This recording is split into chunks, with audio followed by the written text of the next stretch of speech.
Sammy, can you come over here real quick? Oh yeah. Walk. Cordell, you stay over there. You stay over there. I don't move. How long do you think we have to keep up this bit for Cordell? How long do you think we have to like pretend that we're also podcasters and not two very established doctors trying to help Cordell through his trauma?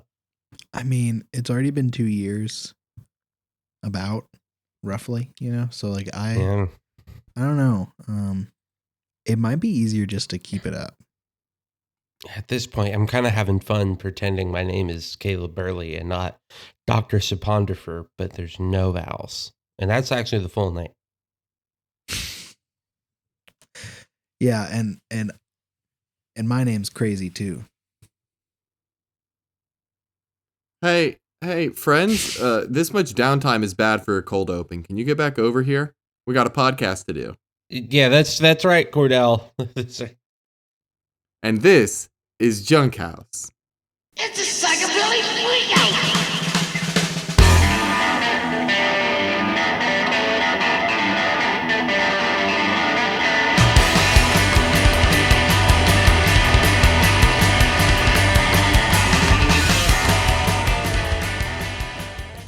Welcome back to Junk House. What were we all talking about? Oh, Nothing. Nothing? Nothing about the medical professions. Okay, well, that's fun. Yeah, honestly. Welcome to March Movie Madness. March Movie Madness. The most important madness to occur in March. There's no other madness that really matters. We are here to discuss this month some select films of Martin Scorsese. Martin Scorsese. We started with Shutter Island. Real quick, right at the top.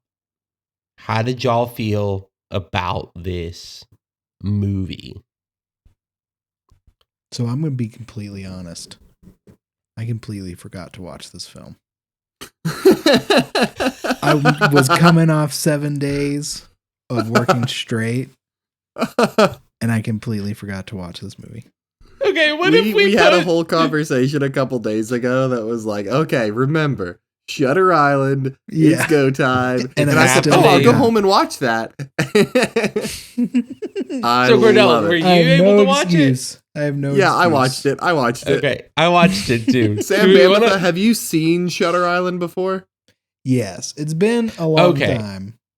I feel like that's enough that we can get through. I mean, I would do it without her anyway.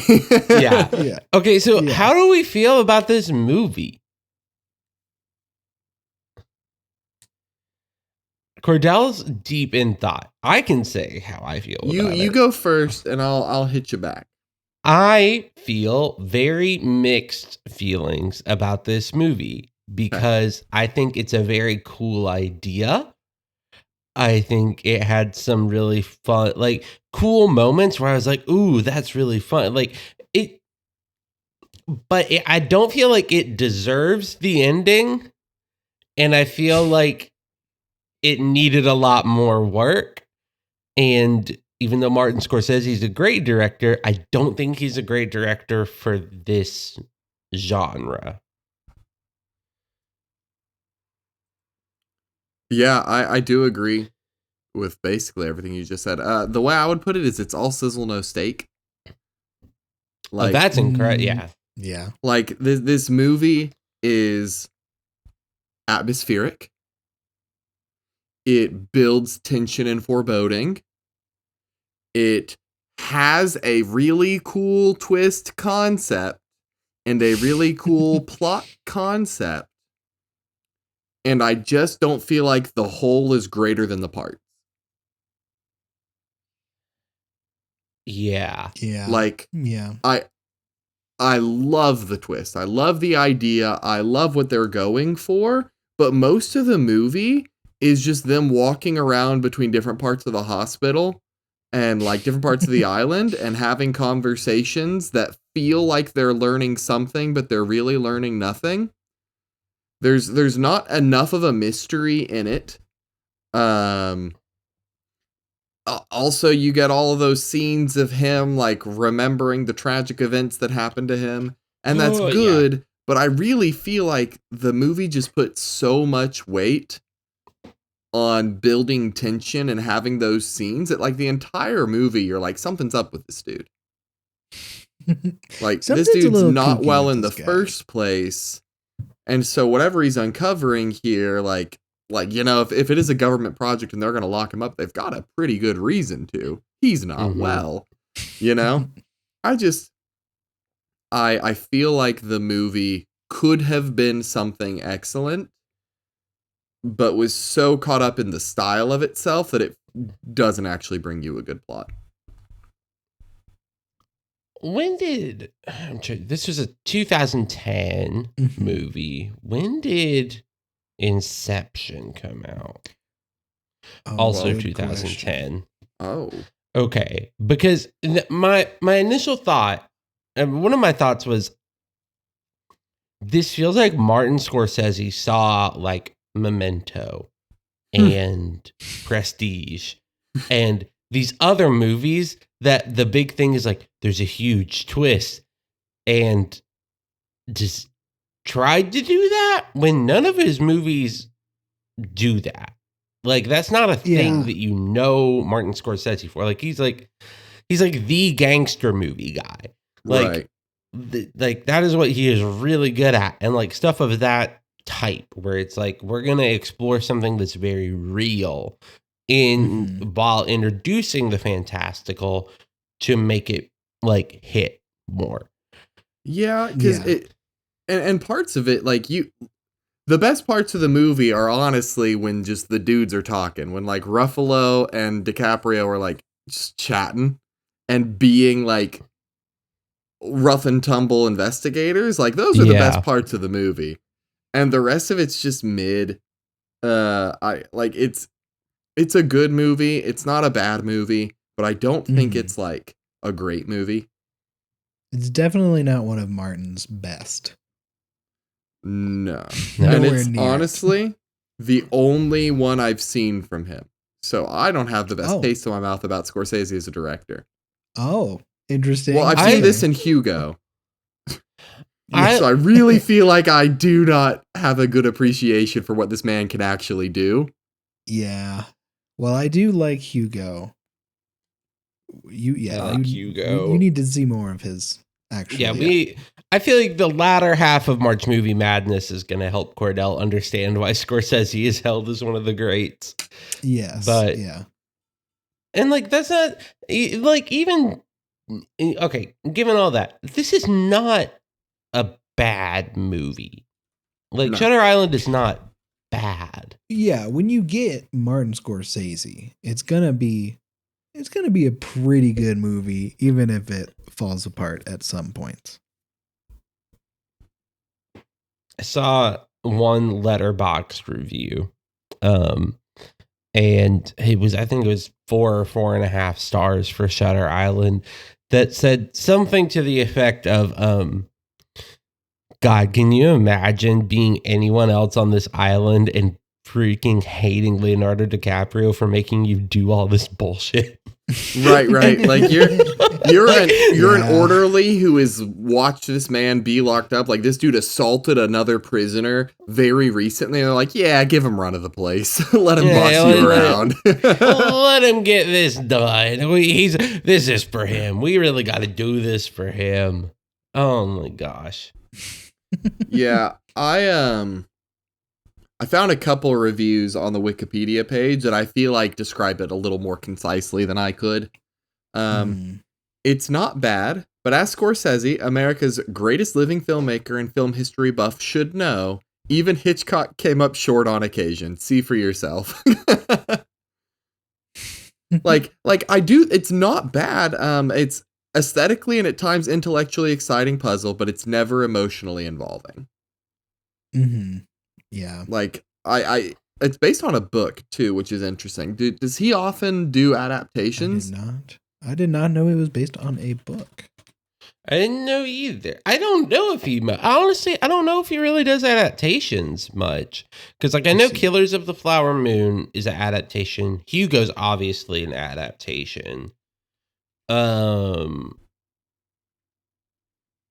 don't know if Goodfellas is, though. Yeah, let's see. Goodfellas is based on Wise Guy. So I guess mostly he does adaptations, but wow, yeah, Wolf of Wall Street, Killers of the Flower Moon, Age of Innocence. Wait a minute. Yeah, all of these. Gangs of New York was a book. The Last Temptation of Christ was a book. Wise Guys, like you said. I'm sorry. His first Christ. Movie. What book would that be based on? The Bible, you fool. Well, there's a book called The Last Temptation of Christ by Nikos. Yes. Yeah. Okay. I'm looking at something right now. I'm going through his full filmography. Yeah. Feature films that he directed. He is very rarely a writer.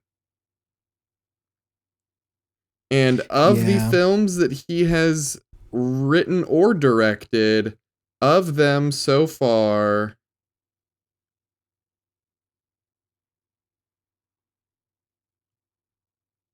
y'all talk, and I'm gonna bring you the number that were not adaptations, because that's a little bit shocking to me.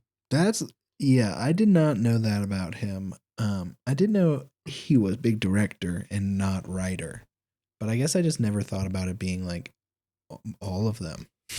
Well, I think I think it makes sense that director but not a writer kind of makes sense, but because I feel like for a very long time that was like the norm. You were either a writer or a director.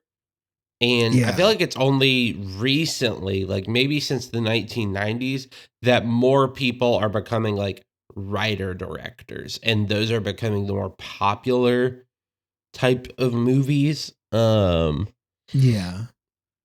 at least the ones we like more because they're normally more artistic and actually a vision. Yeah, and yeah. But yeah, this also, I was just quickly looking on Rotten Tomatoes just to see, like, hey, I wonder what the difference is.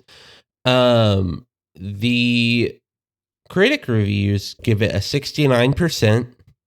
Nice. Nice. The audience score is 77%. So audience likes this more than critics. That tracks. Yeah. Yeah, Letterboxd gives it a 4.1 average out of 5. So definitely on the higher end. That's too high. Yeah. Out of 27 films he has been involved in, 26 he has directed. Okay. Out of 26 that he has directed, 7 of them were not adaptations. Huh. So he is far and away. No, I'm kidding. He is far and away an adapter. And I don't think that's bad. I don't want that to sound like it's bad. The way he is spoken about, I've never heard anyone bring up the fact that they're adaptations of things that exist. And that was interesting to me. Yeah, exactly. I was surprised to hear that there was a book. Right? Of most of them. And I'm sure it's because Shutter Island is the kind of plot that goes crazy in a book. Like, a book can actually do this to the degree it needs to be done, and a book can afford to be slow and ponderous and build atmosphere and tension and have insights that you can't do in a movie. Like, not every book is good as a movie. There are plenty of books I love that would be garbage films or shows because they're just not, like, books are a medium of their own. It's like comics aren't always good as animated things. Yeah. I did find one review. This is fairly recent, like in terms of like this movie came out in 2010. This review's from 2021 from Autostraddle. This is a publication where they said it's supposed to be some kind of suspense thriller, But if somebody should have said, "Hey, why don't you go see that hilarious comedy Shutter Island?"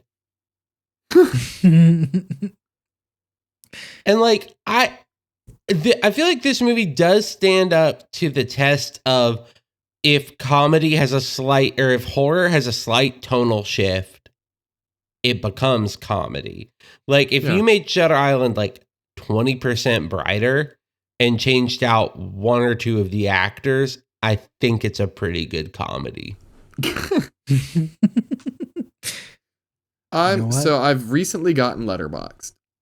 Okay, good. And I'm starting to add movies I've watched. What are you doing, Caleb? What are those sounds? I said, and you aren't following me? I didn't know I could do that. Yeah, you can follow your friends. I will do that. I'm starting to rate views I watch as I watch them for the movies. I haven't added reviews yet, just because I don't know that I care to type all my thoughts out like that. I feel like I would give Shutter Island a 3-star. Okay. Like it is in no way bad. It is in no way a negative movie to watch. It's not like I hate watching it. I think it is the definition of average. Like it's not excellent, it's not great, but it's also not like 2 or 2.5 stars. Like I feel like 3 is a fair rating for it. Yeah, everybody that made it was competent. Yeah, it was competently done. It just doesn't have what it takes to be better than that. Yeah, exactly. Yeah, I feel like this sits at a 3.5 stars, 3 to 3.5, depending on the day. Yeah. It's fine. You know where okay. Do we want to talk about the twist? Yeah. Oh yeah, we can do that. Yeah. Yeah, we've been bum fiddling this whole time. Let's do it. So the twist is he's the crazy one. Yo. Leonardo DiCaprio is not a detective. He's not. And neither is Mark Ruffalo, who's been playing the other detective this whole time. Mark Ruffalo is a doctor. Yes. And like they've done this whole thing to try to like recuperate Leo out of being insane and more to like accept what has happened to him, which is like really traumatic. Let's be real. The backstory of what happened to Leonardo DiCaprio's character is hard. Actually bad, yeah. And so the doctors have come up with this whole thing to try to get him to accept his past and be able to like maybe not be okay with it, but just be a human, like a normal human again about it. And or if it doesn't work, give him a lobotomy. And then that's Yeah. Yeah. Yeah, it's the twist is stellar. The twist is awesome. And I love the ending. Like, I do think the end of the movie is the very best part. Revealing the twist, stellar, and then you think he's good and he's okay, and then the next time you see him, he's sitting on the stoop smoking, and Mark Ruffalo's character sits down next to him, and DiCaprio's talking to him like he's a cop again. But then he also says a line at the very end, he's like, is it better to live as a monster or die as a good man? Something along those lines. Yeah, something like that. But he says a line like that and then willingly walks off with the orderlies who are about to lobotomize him. So there's a little bit of a question at the end, similar to Inception. There's a little bit of a question of, does he know? Is he aware? Like, is he willingly going to get lobotomized because it is better than living with the knowledge of what he's done? Or is he still in his dreamland and doesn't know what is about to happen?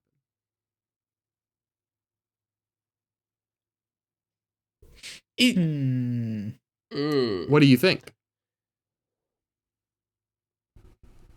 First of all, I'm still stuck on how close that is to the Two-Face quote. Yeah. Yeah. You live long enough. There's only so many quotes you can have about better to be dead and good than alive and back. Yeah. Yep. I remember thinking that it was he, like you were saying, he was playing the part the whole time and not actually like having the delusions. So do you think it's the entire movie that he's well aware of what he's done? Or do you think it's just at the end, whenever he walks Just away, at the he end. knows? Okay, got it. I apologize. I wasn't as clear. Okay. So at the end, he knows what he's done. He is not delusional anymore. He's playing the part so he can get lobotomized. Yes. Yeah. You thinking that too, Kleb? I think so too. I think he's going to get lobotomized. I think he's done playing the part. I think he's realized, like, I can't fix this about myself. There's no, like, right. It's better to die as a good man, essentially. Right. Because the rest of his life he will have to sit with the knowledge of the thing he did. Yeah. And the thing, like, yeah, his mistakes led to his family being dead. I would never say his children's death are his fault because he didn't kill them, but he does own part of the blame in that he didn't get his wife help and chose to ignore the signs.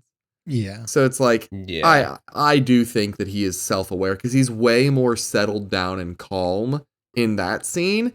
Because even from the very beginning of the movie, when you first see him, he's like losing it. And they say it's the seasickness, but I really think he's just unwell. And it's like, I love all the little hints in the beginning of all the people in the guards, like really having eyes on him and guns on him. Like they don't trust him because they know he's dangerous. Like it's very well laid out going back and knowing the twist. I still just don't think the movie follows through like it should. Can I tell you where I think this movie sits best?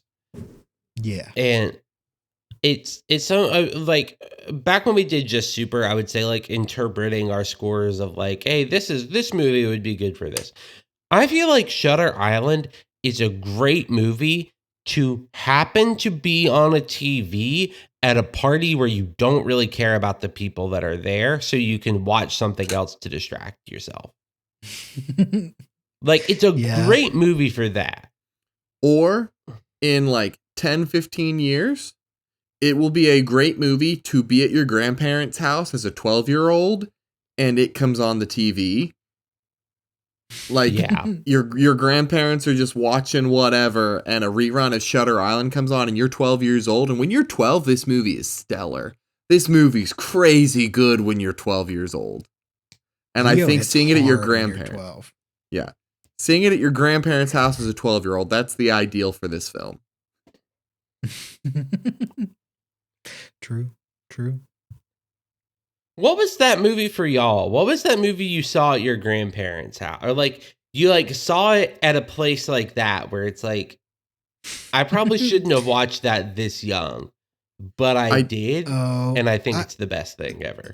The first one that came to mind for me wasn't really like I shouldn't have watched it that young, but I watched with Fielding the like release of Phineas and Ferb at our like gymnastics gym in our hometown.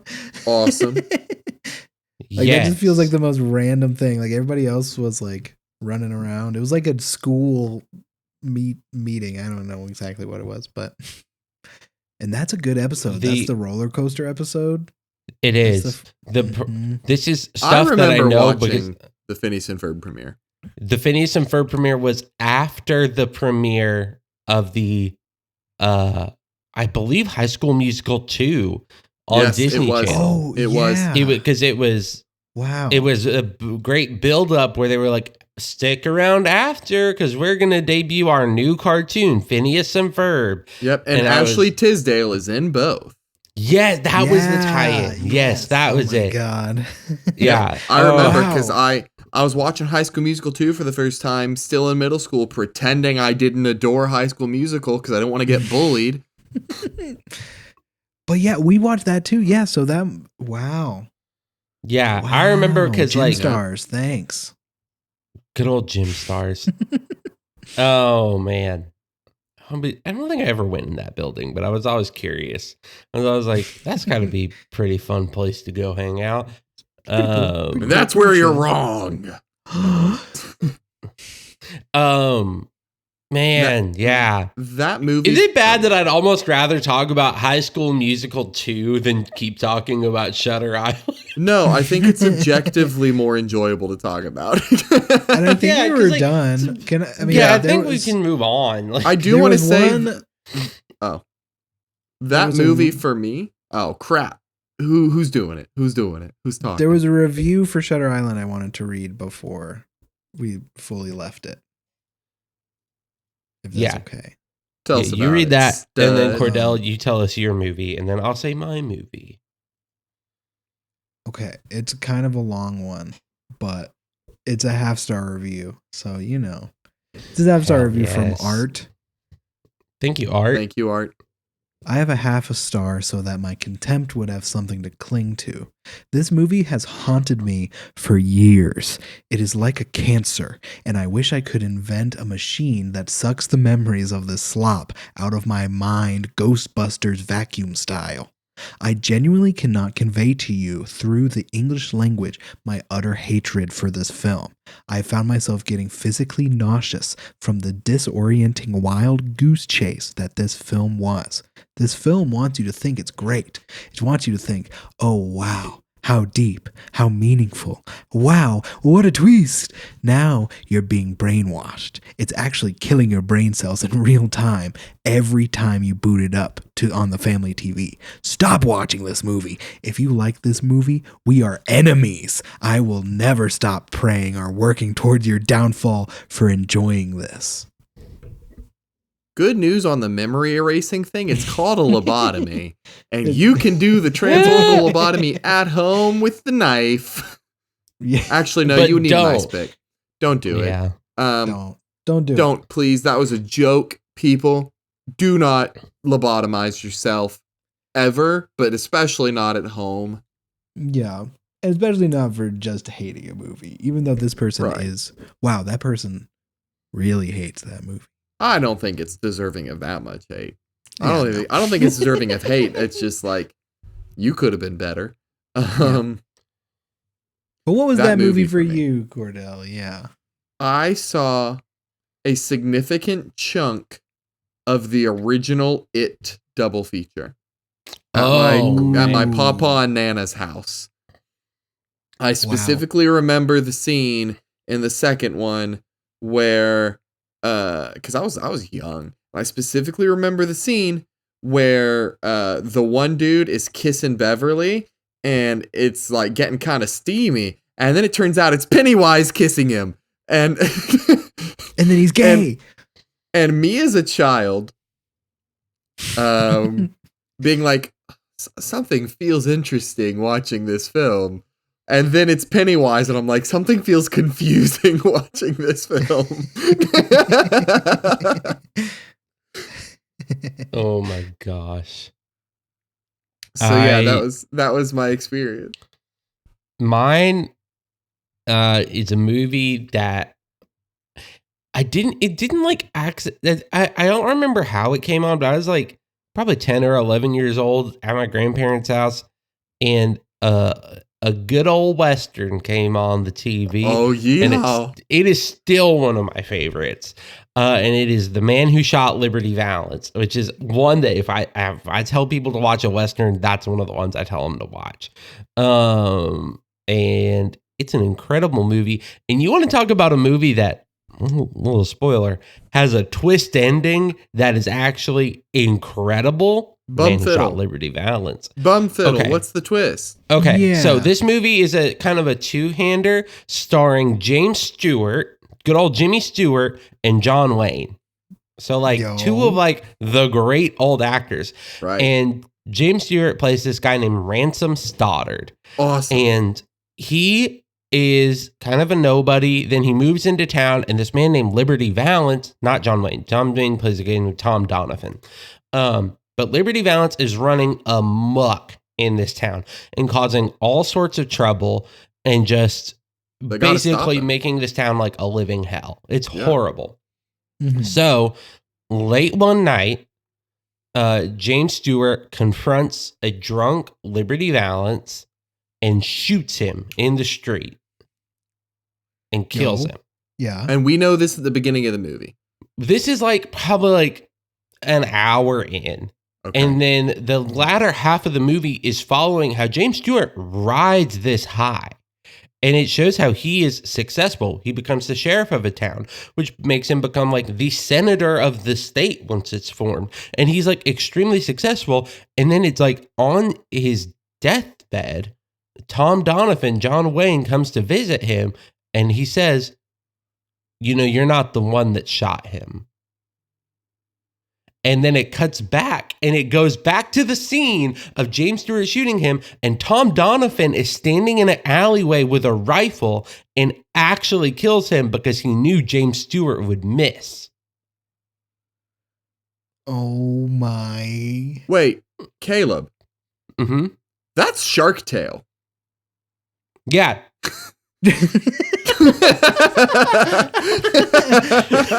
1,000%. But it's Shark Tale. 1,000%. Technically, Shark Tale is this. Yeah, yes. This But- is Shark Tale is this movie because his whole thing is he's riding the fame and fortune off of killing the shark that he did not kill. Oh my god. I need to watch this movie though. That sounds sick. Yeah, that as sounds hell. incredible. It Old is school like, movies really got some mojo. if I could really quick, for not only for y'all, but for our Junk House listeners, suggest 3 truly incredible Westerns. Do it right now and I'll put them on my Letterboxd watch list. I'll tell you what. I'm gonna forget about him. The Man Who Shot Liberty Valance, number 1, easy. Boom. The Good, the Easy. Bad, and the Ugly. It is long. It is good. It's a classic for a reason. Is it bad and ugly?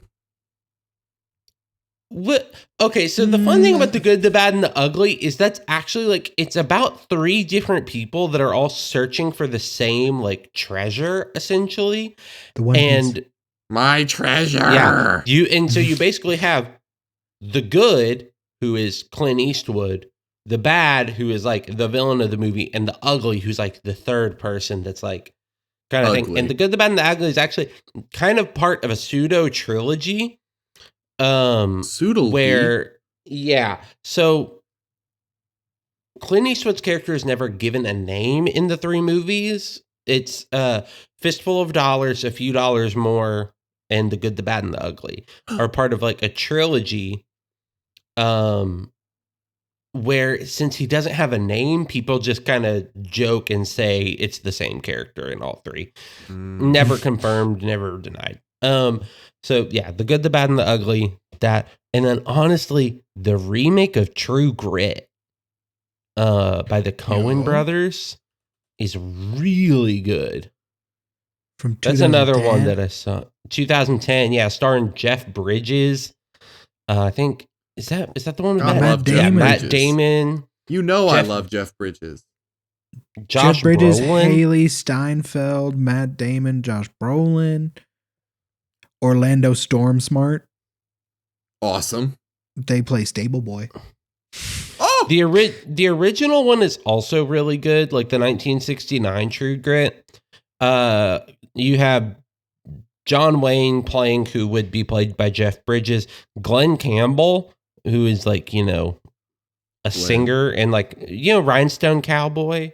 Rhinestone Cowboy. That's Glenn Campbell. And he Awesome. plays the Matt Damon character, which is essentially like the thing between them is like John Wayne, who plays Rooster Cogburn, is like, you're too pretty to be out here. Like you're just a little pretty city boy. And he's like, oh, I'm a real cowboy, god damn it. And that's like the whole I'm not Cool. pretty. yeah, the original one's also really good because like it's a stacked cast of like Stack your cat. the Western greats. It's so good. Brandon Sanderson is in the remake of True Grit. Huh. That can't be an Indian youth I at don't think- Bagby's. That is not our Brando. It's not the author, but Not my they got Brandon the same Sanderson. name. That's hilarious. But incredible. I love that for him. Yeah, those are love westerns. Really Love do. freaking westerns. Now, High School Love Musical. westerns. High School Musical 2. High School Musical 2. Yes. Let's talk about the whole trilogy. That's where Love Beat me It's some from, HSM. right? What? Beat It. What The are you second one? saying? What's the song that he sings on? Bet on It. Bet on It. Thank you. Beat It is Michael Jackson. Bet on it. You can bet on me. Yeah. Bet on it is bet top on tier. it. Yeah, he's like running around a private golf course, I smacking saw- water. I saw a video at the high of Frozen fame where someone did the Bet on It music video, but they had Let It Go play, and it lines up perfect. It does. Whoa. Do you guys remember the tagline for good old High School Musical 2? No, read it to me. On August 17th, are you ready for the start of something new? Oh, that's so good.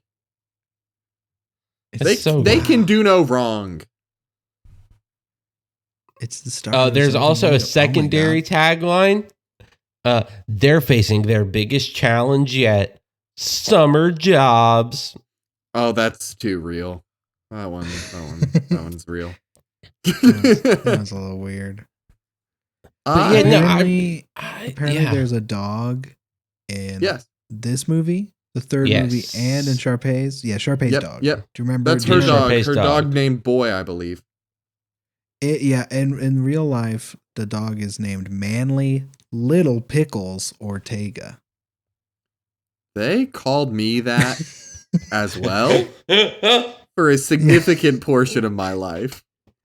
Whoa, did you know where it was from, or is this like, am I breaking the glass? No one called me that. But the bit. No, so Sammy, you've been around me and Caleb enough to know that our favorite kind of humor is no but. Yeah, it's no but. we don't improv properly. No. We out here no button. But We out here no button with no butt. My butt. It's no no freaking butt. I don't have one. I don't Do have you a want to hear butt. some bad reviews for High School Musical 2? Every single day of my life. Yeah, let's go for it. And I'm gonna guess them right. Okay. Yeah, what movie is this? This is a half-star review from 2 Minute YouTuber. This Thank is you, by 2 Minute far- YouTuber. Oh yeah, I always forget. I'm sorry. We gotta thank these people or they'll quit writing reviews for themselves that we plunder and read. Yeah, exactly. This is by far the worst and most cringe thing I've ever watched. I hate how faux this one movie Gabriella and Troy fall out, and then in the third one, it's like nothing ever happened. So I'm rating it half a star. Don't recommend. Skip to the third. They resolve that fallout before the movie's even done. This person was not Ding, watching. ding, ding. Oh, good. Okay. What movie, Caleb? High School Musical. You idiot. It's clearly Sharpay's Fabulous Adventure. I really thought I had it there. How stupid So could close. you get?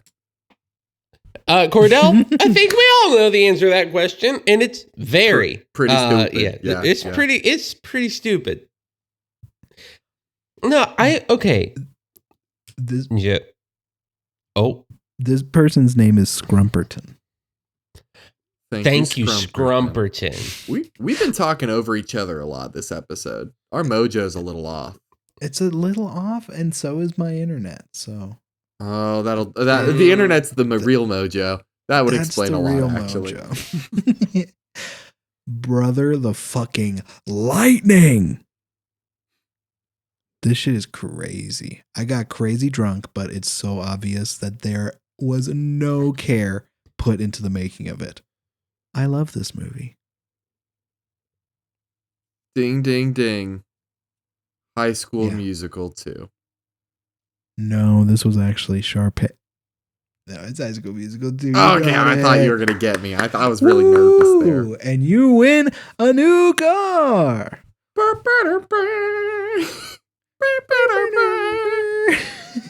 This has kind of been an unhinged episode. Yeah. Even though we were kind of hinged. We were hinged with Shutter Island, but. Well, there's hinges, and then there's hinges. There's doors. Hinges and doors.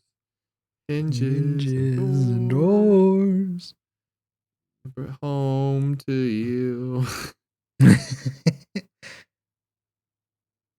I want to say something about High School Musical 2, and this is a big factual error. Okay, let's be real. Let's be real about this factual error. Okay. This movie's supposed to be set in New Mexico. Mm-hmm. Why do all these cars have front-facing license plates? They don't do that in New Mexico. That's not a thing. I've never been more secondhand embarrassed for a movie in my life than this one.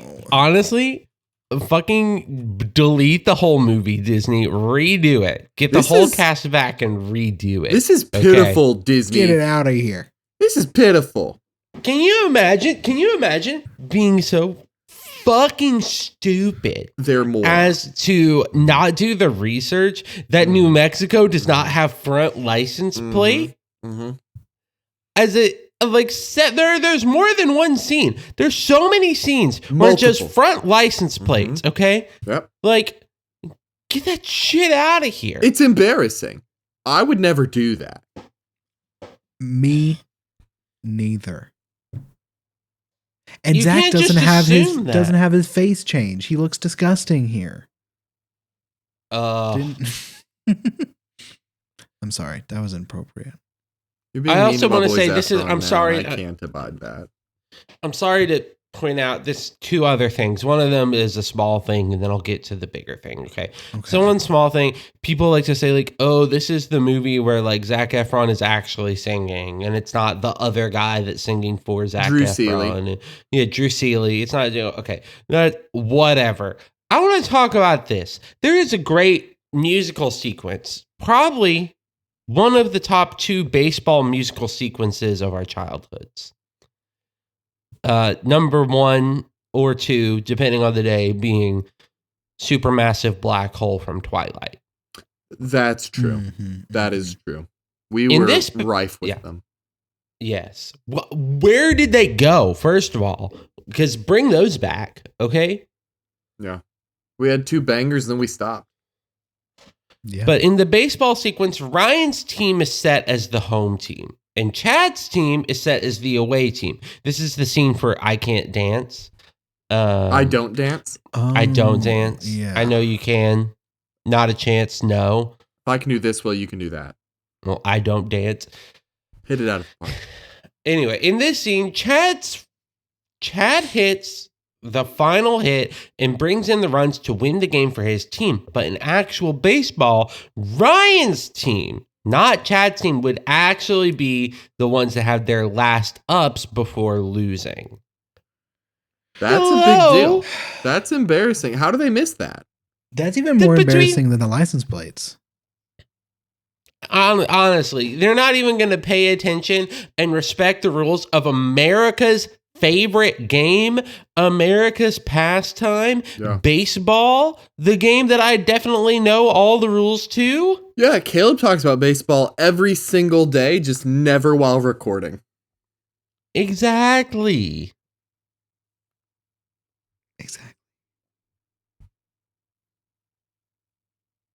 There is another factual error, but it's not as big. But it's just whatever. We're already here.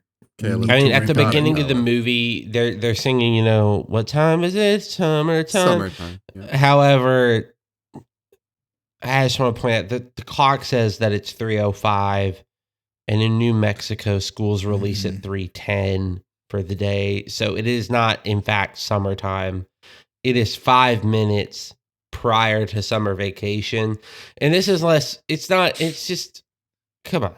You got to think that song is long enough, though, that perhaps, just perhaps, they do enter summer vacation whilst the song occurs. That is okay. So then now we need to look up the run length of High School Musical 2's What Time Is It? Okay. Mm-hmm. High School Musicals. What time is it? Is 3 minutes and 18 seconds. Would not turn into. Okay, Caleb, are you 3:10. talking about when the bell rings at the very beginning of the song, when they're all going, I'm summer, set, that is summer, what, summer, and then the bell it turns 3:05 at that moment. So they do. And even then, most schools release early on the last day of school. Correct. Which means then it would be at like 1:30, which is when most schools release early. Oh, Caleb, what if it was simply, you fool, what if it was simply them releasing 5 minutes early because their school is kind of stingy with that time? This is a High School Musical. I'm not saying that's impossible, but then it would not be realistic to the lived experience of the American teenagers watching this film. And let's be real, we need to stop calling it a movie. This is a film. This is cinema. The series so good that after 2 films, they put them in the movie theater for the 3rd film. They earned a movie theater position. I've seen many films in the theater that did not deserve to be in there for love or money. Correct. But High School Musical deserved it. It earned it. It was scrappy. It was a franchise that knew what it wanted to be and won the hearts of the American youth. I'll be real. It should all 3 of them should have been in movie theaters. I think the first one earned the movie theater spot for the second one, and they were just cowards. I'm gonna say it. All 3 of the movies should be set in high schools too. This one is not at a high school. It could not be called High School Musical. Thank you. More like Sharpay's Family Resort Musical 2. I cannot agree more. I do disagree, I'm afraid. Hey, calm. Let me explain, friend. I'll calm down. You have missed an important detail in the naming of this franchise. Oh. Okay. The important detail being that they are high school students. It doesn't say High School Student Musical. I will kill you.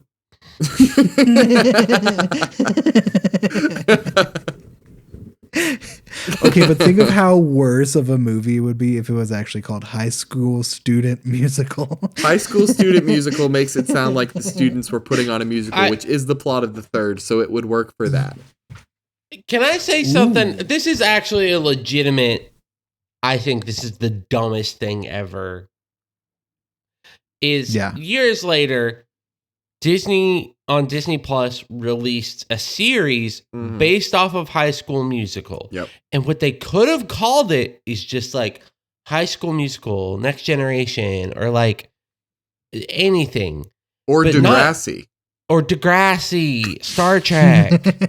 They could have called it anything. Degrassi minus Drake.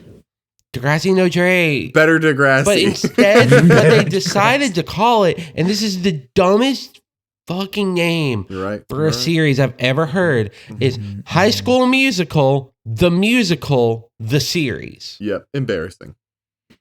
Disgusting. Genuinely so dumb. It bothers me to no end that they have such a huge budget and they're devoting so much time to this. It has 4 seasons. There's 4 seasons of this show. God.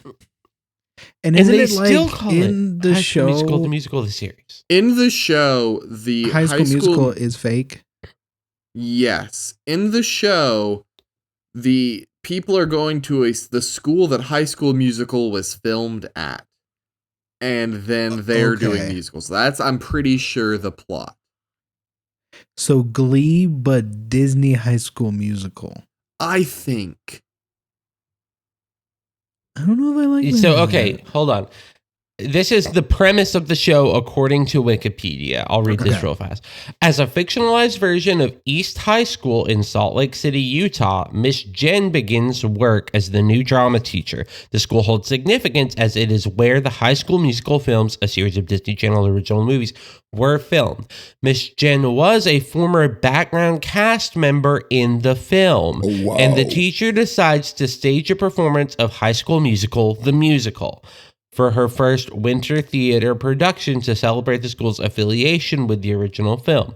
The club members cast in High School Musical, the musical, learn to navigate their interpersonal relationships while overcoming the challenges of the rehearsal process. So it's, they are putting on High School Musical, the musical, like Yes. I did in middle school. Yes. And then, like it is I a- also did in middle school. and then, because they're putting on a production of High School Musical, the musical, Uh-huh.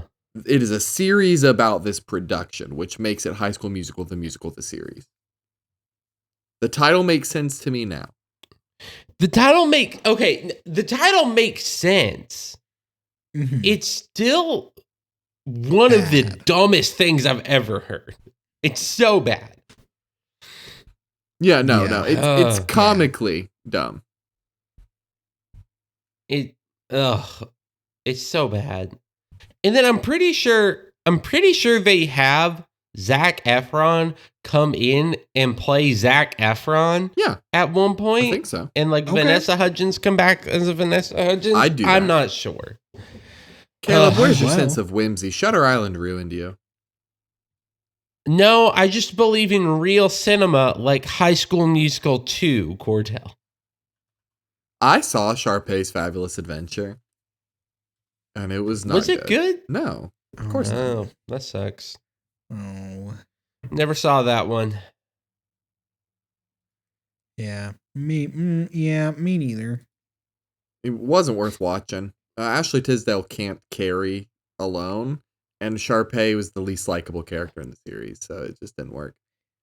Yeah. I think, honestly, Ashley Tisdale's greatest accomplishment, in my opinion, is Phineas and Ferb. This is such a good cartoon. I have a It's great. slight disagreement. Ashley Tisdale's greatest accomplishment was that episode of Sweet Life of Zach and Cody where they do High School Musical.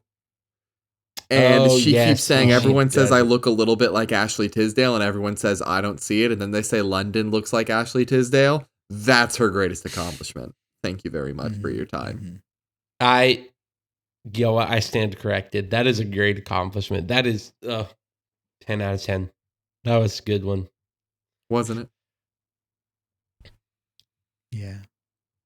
Also, shout out Brenda Song, even though she wasn't in High School Musicals. She just did an episode of Last Meals.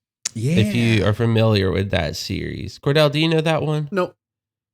It is a YouTube series where it's put on by Mythical Kitchen, which is like a spin-off of Good Mythical Morning with Rhett and Link, where the host basically interviews celebrities, and prior to that says, what would your ideal last meal be? Like, send us a whole list of just food that you love, and they will compile a whole like multi-course menu and then interview a celebrity of where it's like, hey, at this point in your career, however, it like doing all the typical interview stuff, but then also asking them stuff like, what do you think happens when we die? Just getting And- real like deep. Yeah, and Yeah. like, are you scared of death? Like, have you ever been scared of death? What stopped you? And like all this kind of stuff. And like, honestly, the list of celebrities they've had is kind of impressive. And it's a good watch. They've had Ludwig Um, from Twitch. They've had Ludwig. I'm trying to like the ones I can remember off the top of my head are like Tom Hanks, Gordon Ramsay, Your mother. Yeah, they had My Caleb's mom. mother. Do you Yeah, my think mom. that if we took their list of questions and asked them to each other, that we could be like sued? No, 'Cause that might be I fun. don't think so. That might be fun. It might be fun. Doesn't A have lot of them Oh, are kind of like God. Nardwuar, though. So, like, they have some speed questions that they ask at the end, but it's mostly like a Nardwuar kind of like full deep dive on their life and like. So, when you were 8 years old, you were in high school Yeah. musical, and you tap danced into heaven. How did it feel? How did your parents? got it. Like, Got it. For the Brenda Song episode, they asked about the hit Disney Channel series Past the Plate that she did, which was a series She of did do that. interstitial Yeah, commercial ones. I loved them. They Uh, taught me about food around the world and made me more globally conscious as a 13-year-old. Yeah. So they like Same. ask about that, and she's like, "I hated doing that." And Oh, I'm like, crap. Okay, let's talk about that. Crap. Dang it. Yeah. Yeah, sorry to guys, we have to cancel Cordell now. He liked Past the Plate. So I didn't mean to. I didn't know. too bad, idiot. Yeah. Yeah, but we don't really do that. What else are you guys like? Is there anything else you guys have watched or read or done anything recently that y'all are liking? I watched the horror movie Smile recently. How was that? It was pretty good. It's Like- not the best, but it's pretty good. Got a sequel, so I imagine it had to be at least somewhat good. The sequel is also somewhat good. Oh, that's good. I don't need to watch. It's been reading been reading House of Leaves. Yeah. Reading books over here. I've also been reading House of Leaves. It is very good. It is very good. There is one section of the book that has already happened, and Sammy, my wife, and I are all reading it together. Mhm. And so we have like the sections that we are reading. So I know Sammy has read this part. There is one particular part where I was reading it by myself, and then my wife opened the door, and I was so scared by the book that when she opened the door, I let out a little fear gasp because it was very scary. That good? Genuinely, some of it, like it takes a bit to get into it, Right. but once you find the rhythm of reading it, it really grips you. Dang. There's also like multiple narrators, so it's like really Yeah. trippy, and it like Caleb said, it's hard to get into. But it's great. Okay. You Yeah. just have to get into it, and once you get into it, it's very enticing. This is like a non-spoilery thing, so I'll say this is Cordell. The premise of it is like Homeboy found a collection of like essentially like notes and books that this old man had written and then died, and then this guy found it and started reading it and then writing his own footnotes in it, but his footnotes essentially turn into diary entries, so you're reading one guy's book that is written about another guy's thing while also learning about this guy's life and how it is being impacted by reading this book. And then you also have the editors that are in there. So it's like you're dealing with like multiple levels of like how much can we trust a story that is being written by multiple people, and who do we believe in this story? And this is horror? Yes. Mm-hmm. Awesome. Yeah, That sounds Like like a Eldritch good horror, read. honestly. all of the papers that the dude found were written by this guy, this blind dude named Zampano or how do you pronounce? Do you know how to I pronounce? say Zampano when I Zampano is probably how you pronounce it. Actually. Zompogomdo. And those papers are supposed to be books about a documentary that doesn't exist, about a house that this like documentary photographer, super famous dude, lived in with his wife, and they found, there's a door now that wasn't there before. Awesome. And And, it like- opens up and there's Yeah. like a hallway. Oh no. And like even prior to the door opening, like this guy gets like weirded out because the bookshelves that his wife has built used to be flush against the wall, and now he went to put a book back up and they all fell off because it's no longer touching the wall. And like, oh, the house is Expanding. it growing? Yeah. But the outside is not growing. It's just the inside. Just the Okay. inside. This book sounds incredible. It's like Yeah, 14 you need bucks to to read buy it. it online for a paperback, and you have to buy it physical. Right, Because right. it also does weird stuff. The whole thing is like, like those different narrators. One of them is named Johnny Truant. Johnny Truant, yeah. Truant. And so there will be multiple pages straight of footnotes that are just Johnny talking. Should And I? he's talking about everything. That's awesome. Should I do the remastered full color edition? That's what what I Caleb and have. I both have. Yeah. Okay. It's the good. It's This it's just seemingly sounds the so best awesome. version. It honestly, I think it is gonna be one of those books that anyone I know that even like kind of likes horror, I'm gonna suggest it to Right. them. Same. After I'm done reading it, I'm gonna be like, "Hey, HUD, I don't know if you have any interest in reading a book right now, but I'm 'Cause- gonna tell you, I have a packet of tab markers. After I'm done reading this, I'm probably gonna go back through and tabulate because there are multiple ways to read this book. I want to try to figure out what is the best way. Awesome. yeah, that sounds incredible." And it's 'Cause, 40% off right now if I buy it. Yeah, that's why we bought it. Olivia Yeah. and I, we bought one copy, but So Yeah. I'm probably going to buy It's this. worth it. And then, because right now in my life, I'm very busy. I'm very stressed and tired. And so it's like, I'm having a tough time reading like a book, you know? But this is, I think, Yeah. intriguing enough it might get me. And I am wanting to Yeah. try and make time to read regardless of what's going on. So this could be good. Yeah. and then you can It's- message us about it, and we will know what Yes. you're talking about. So, yes, let me buy now. you know what else you could buy now, Cordell?